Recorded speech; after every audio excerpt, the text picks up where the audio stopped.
Good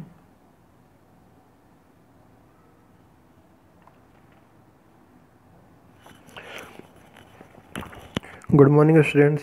बच्चों, हम लोग पढ़ रहे थे हेलमिंथ प्राणियों के आर्थिक महत्व, इकोनॉमिक इम्पोर्टेंस ऑफ हेलमिंथ्स। ठीक है ना। हमने बात की थी मोस्टली क्या हो गया, हेलमिंथ के अंदर प्लेटी हेलमिंथीज और एस्के हेलमिंथीज के जंतुओं को रखा जाता है। ठीक है ना।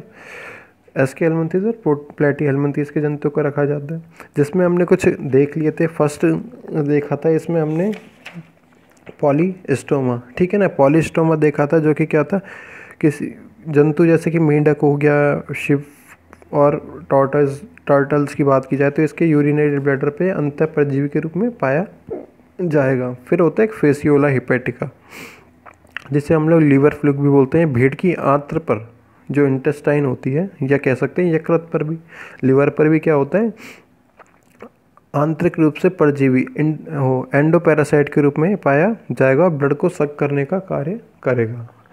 थर्ड हमने देखा सिस्टोसोमा। फोर्थ था टीनिया स्लेजनेटा। ठीक है ना। टीनिया स्लेजनेटा, इसे हम लोग बोलते हैं बीफ वर्म। बीफ वर्म बोलते हैं। फिर एक होता है टीनिया सोलियम, इसे हम लोग बोलते हैं पोर्क वर्म। ठीक है ना। तो ये 5 हमने देखे थे। आज हम लोग 6 नंबर पे यदि बात करेंगे तो 6 नंबर पे हम लोग बात करेंगे एस्के हेलमिंथीज के जंतु है, जो कि एस्केरिस। 6 नंबर पे आते हैं हमारे पास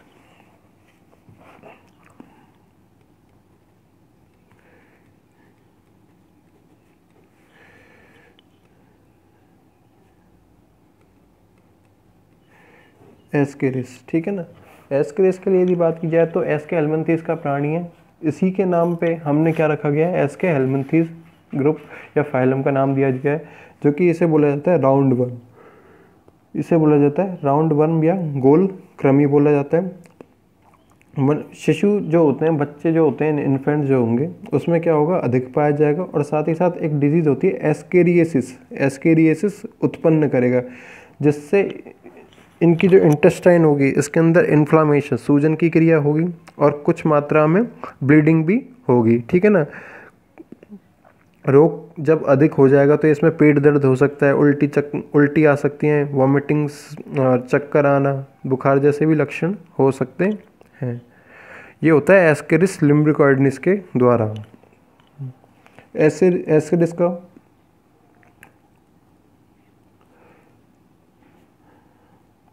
सामान्य नाम एस्केरिस लिम्बिकॉइडिस।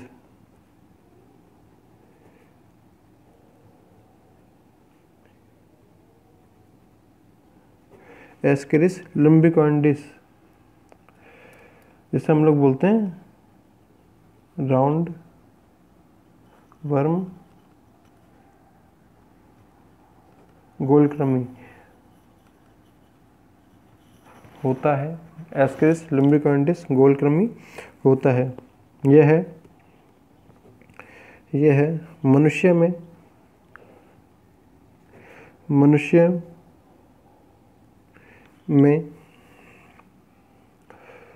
शिशु अवस्था में अधिक पाया जाता है।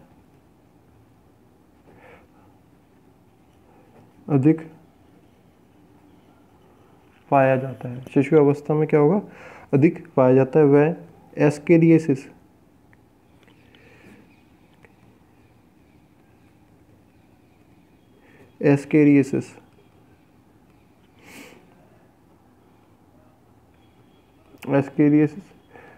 रोग उत्पन्न करता है।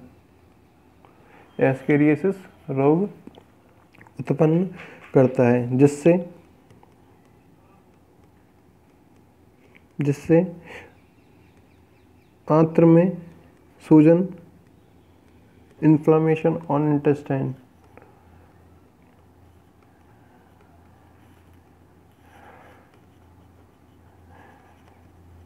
इंटेस्टाइन व ब्लीडिंग जैसे लक्षणों के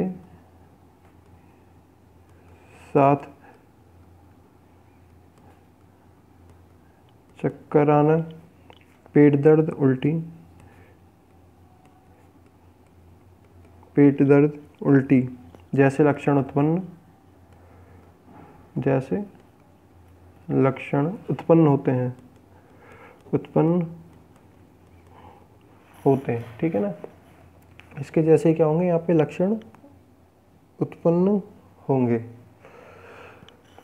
तो ये हो जाती है आपकी डिजीज एस्केरियासिस। इसके बाद यदि बात की जाए तो इसके बाद हम लोग बात कर सकते हैं एनकाइलोस्टोमा की बात कर सकते हैं, एनसाइक्लोस्टोमा की बात कर सकते हैं, जो कि मनुष्य की आंत्र का इंटेस्टाइन पे एंटोपैरासाइट के रूप में पाया जाता है। हुकवर्म भी इसे बोला जाता है। 7 नंबर पे आता है हमारे पास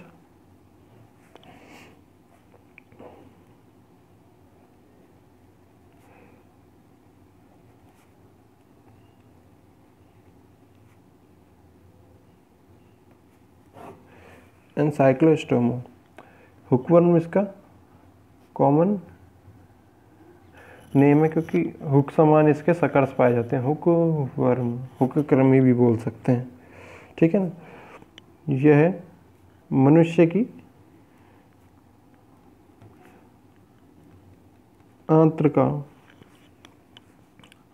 आंत्र पर अंतःपरजीवी के रूप में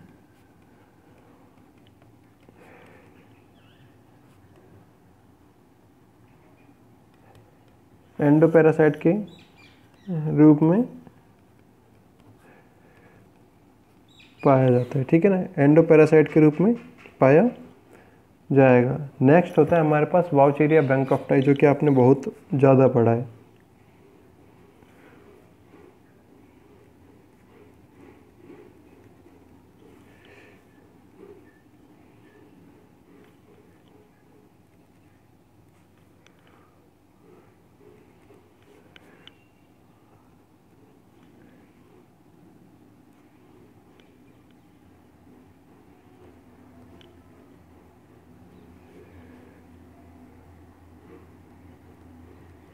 वोचेरिया बैंकॉफ्टी, ठीक है ना।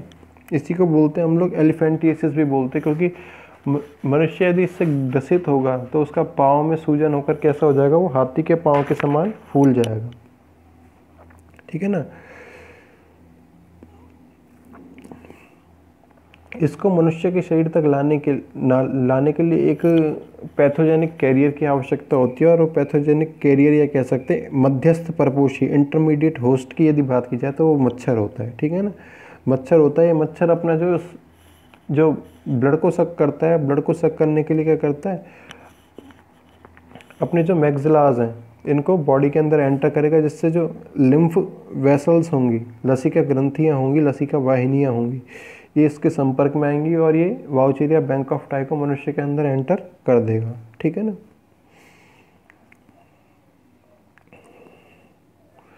वाउचेरिया इस रोग का मध्यस्थ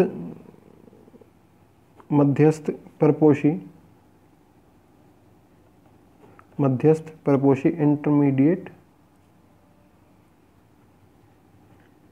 इंटरमीडिएट होस्ट मच्छर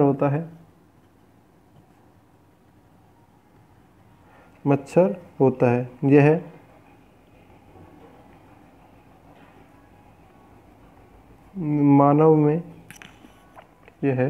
मानव में रक्त व लसिका वाहिनियों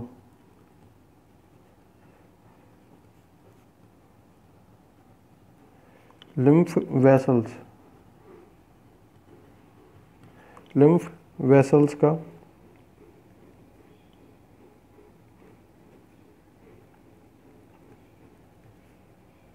अंतः परजीवी है। इसे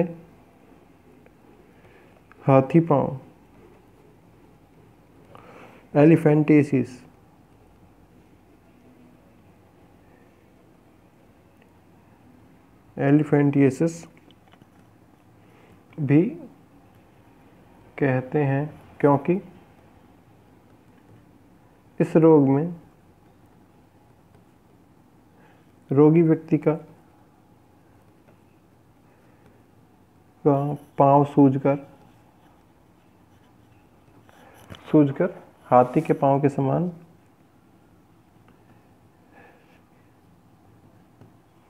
हाथी के पाँव के समान हो जाता है, ठीक है ना, हाथी के पाँव के समान हो जाता है, ठीक है।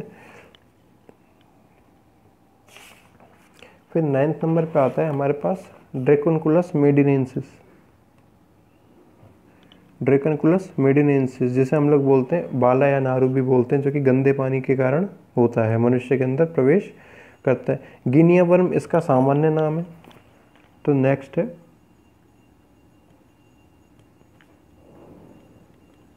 ड्रैकोनकुलस मेडिनेंसिस।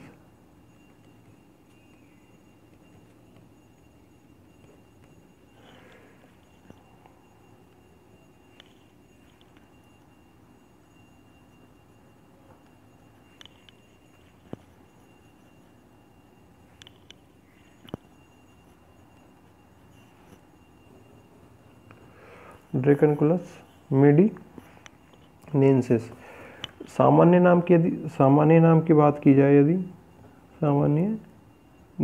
बात की जाए तो गिनी वर्म बोलते हैं इसे, गिनी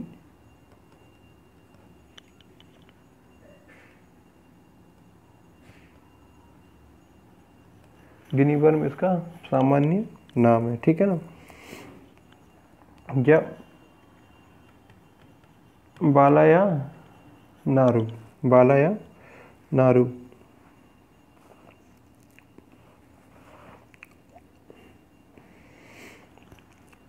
यह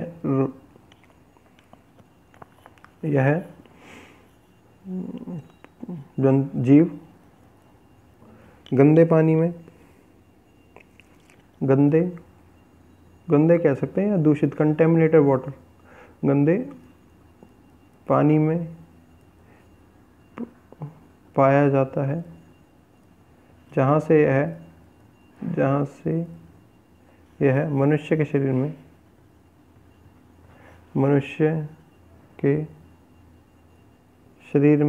प्रवेश करता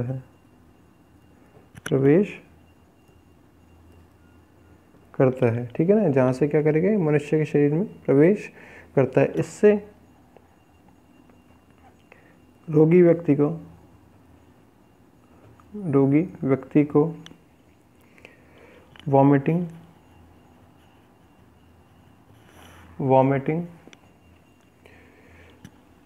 बर्निंग, जलन जिसे बोलते हैं, वह अस्थमा, ब्रीथिंग डिजीज बोलते हैं,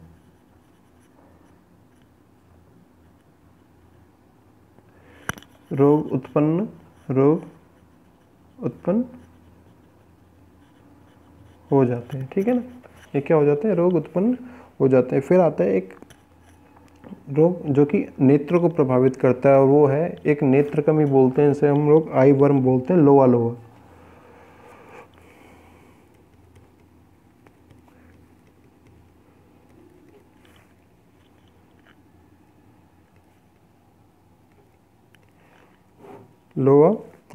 इसे हम लोग बोलते हैं नेत्र कृमि, आई वर्म, ठीक है ना, क्या बोलते हैं, आई वर्म। ये नेत्रों में क्या करता है, सूजन उत्पन्न करता है, और साथ ही साथ जो इसकी लार्वल अवस्था होती है, लार्वल स्टेज होती है, ये क्या होती है, ब्लड के अंदर घूमती रहती है, सर्कुलेट होती रहती है। मनुष्य के अंदर ये मैंगो फ्लाई के ज़रिए आता है। यदि ये मनुष्य के मस्तिष्क में प्रवेश कर जाए तो ये क्या हो जाता है, बहुत ज़्यादा घातक हो जाएगा। यह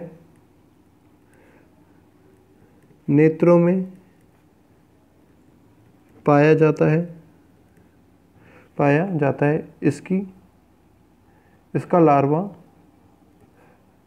रक्त में परिसंचरित, सर्कुलेट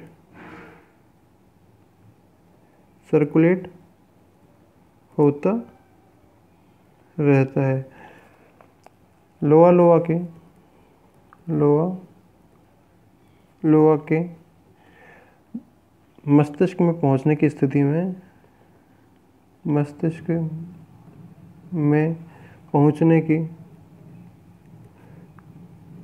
स्थिति में, मस्तिष्क में पहुंचने की स्थिति में यह है अत्यंत घातक,